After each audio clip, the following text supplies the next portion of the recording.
24 में तो मोदी जी आएंगे, लेकिन 25 में इनको जाना होगा।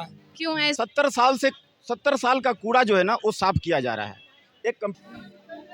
नमस्कार, मैं निकिता, स्वागत है आपका सामाजिक जागरण न्यूज़ में। आज हम मौजूद हैं सीपी इलाके में। 2024 के इलेक्शन आने वाले हैं, तो आइए जानते हैं लोगों से उनके उसमें क्या विचार हैं, किसको वो प्रधानमंत्री के रूप में देखना चाहते हैं, किस गठबंधन जीतेगा या बीजेपी सरकार जीतेगी। आइए जानते हैं। आप क्या कहना चाहेंगे, 2024 में किस इलेक्शन में वोट देना चाहेंगे? 24 में तो मोदी जी आएंगे, लेकिन 25 में इनको जाना होगा। क्यों, ऐसा क्यों कह रहे हैं आप? कि कल ही हो जाएंगे 73 साल के। कल इनका जन्मदिन है और इनके पार्टी का एक टर्म कंडीशन है कि 75 साल के बाद जो भी हो वो मार्गदर्शन में चले जाएंगे।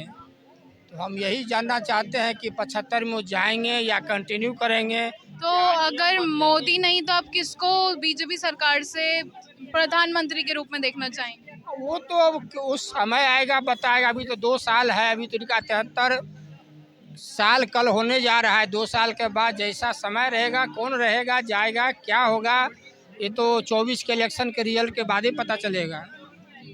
और लोगों से जानेंगे। अभी जो सत्ता पार्टी है उन्होंने इंडिया का नाम बदल के भारत रख दिया है। आइए जानते हैं इनसे इनकी क्या राय है। अभी जो सत्ताधारी पार्टी उन्होंने इंडिया का नाम भारत कर दिया, आपकी क्या राय है उस पर? भारत तो देखिए, इंडिया तो कभी नाम था ही नहीं। ये भारत कर दिया मतलब ये हमारे ऋषि मुनियों पूर्वजों का नाम दिया हुआ है। और एक इंडिया जो था ना, हमारा गुलामी का प्रतीक था, जो अंग्रेज लोग हमें दे करके गए थे, हमारे मुंह पर थूक के गए थे। और उस चीज़ से मोदी की सरकार हमें निजात दिलाए हैं। हमें असली विरासत हमारे झोली में डाले हैं, जिससे हम बहुत गौरवान्वित हैं, बहुत प्रसन्न हैं। अभी G20 को लेकर भी है, पर जो विपक्ष है वो कह रहा है कि इतना बजट वेस्ट करना। तो आपको क्या लगता है, G20 से देश को फायदा हुआ कि नहीं? पूरा सारा विश्व मोदी जी के पीछे पीछे चल पड़ा है। भारत जो हमारा है विश्व गुरु बन चुका है। और क्या चाहिए? हमारा भारत देश कहाँ कहाँ नाम कमा रहा है, सूरज पर जा रहा है, चांद पर जा रहा है। और क्या चाहिए? सबको मिलेगा। देखिए, 70 साल का कूड़ा जो है ना वो साफ किया जा रहा है। सर, आप एक सिख समुदाय को बिलोंग करते हैं। लोग यहाँ कहते हैं कि जो मोदी बीजेपी पार्टी है वो लोग सनातन धर्म के नाम पर लोगों से वोट बैंक मांगते हैं। तो क्या आपके समुदाय को ऐसा कुछ लगता है कि मोदी सरकार के द्वारा ये सब किया जाता है, या इसमें आपके क्या विचार हैं? जैसे किस बेसिस पर? मतलब लोग कहते हैं ना कि जैसे राम मंदिर बनता है या कुछ भी होता है, तो सब लोग कहते हैं कि जो मोदी सरकार है वो धर्म के नाम पे वोट मांग रही है। अभी जैसे देश का नाम भारत रखा गया, कितने लोग इसमें भी कहना चाह रहे हैं कि धर्म के नाम पे कि 2024 में उन्हें वोट मिले। इसलिए तो आप एक दूसरे समुदाय को बिलोंग करते हैं, आप उसमें इस पर क्या अपने विचार व्यक्त करना चाहेंगे? देखिए, ऐसा कोई बात नहीं है। जो अच्छा काम करेगा उसको वोट मिलेगा, जो देश को धोखा नहीं देगा, जो यहाँ का नागरिकों को धोखा नहीं देगा। जैसे कि मैं कांग्रेस पार्टी के विषय में कहना चाहता हूँ कि उनका जो प्रमुख है ऑल इन ऑल जो है राहुल गांधी जी, वो बोलते हैं कि यहाँ का जितना भी हिंदू और हिंदुत्व है उनको कान पकड़ के बाहर फेंकने की आवश्यकता है। वो बोलते हैं भारत देश से कान पकड़ करके बाहर फेंक दो। ये यहाँ जो हिंदू है और हिंदुत्ववादी है उसको कान पकड़ के बाहर फेंक दो। ये अगर आप ये हिंदुस्तान से हिंदू को और हिंदूवादी को कान पकड़ के बाहर फेंक देंगे, वो कहाँ जाएगा? हिंदू चाहे हिंद महासागर में डूब के मर जाए, एक ही तो हिंदुस्तान बचा है उनके लिए, और कहाँ जाए बोलिए?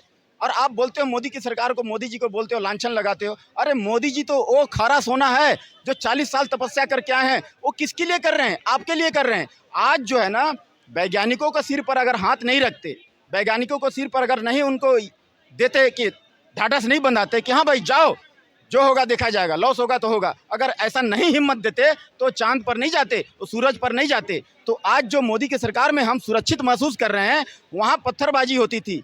कश्मीर में हमारे सैनिकों का माथा मार के फोड़ दिया जाता था, सिर फोड़ दिया जाता था, उनको हाथ बांध दिया गया था, गोली चलाने का आदेश नहीं था, सिर फोड़ करके उनको बोल दिया जाता था कि वो हमारे अपने हैं, अगर तुम गोली चलाया तेरे ऊपर FIR हो जाएगा। वो डर के मारे बेचारे गोली नहीं चलाते थे, मार खा के आ जाते थे, रोते रोते आ जाते थे। अब बताइए, उनका हाथ में AK-47 है लेकिन चला नहीं पा रहे हैं, वो मार खा रहे हैं, लात खा रहे हैं, जूता से मार खा रहे हैं।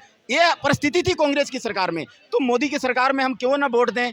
वो हमारे सैनिकों का गर्दन काट के ले जाते थे पाकिस्तानी अधिकारी, हम कुछ नहीं कर पाते थे। मनमोहन सिंह ऐसे बोलते थे, बस हाथ जोड़ते थे, भाई ऐसा नहीं करो, ऐसा नहीं करो। ऐसे नहीं चलता भाई, टिट फॉर टेट। जो आपको अगर आंख दिखाता है ना, एक उंगली दिखाता है, तो आप उसको 2 उंगली दिखाने की शक्ति रखिए, तभी देश चलेगा, तभी कोई भी डरेगा आपसे। चीन धुड़की दिखाता था, चीन आंख दिखाता था, चीन को जो है ना हमारे फौज तो निहत्था फौज बिना बंदूक का डंडा से मार मार के उसको माने बकरी और कुत्ता की तरह भगा दिया उसको।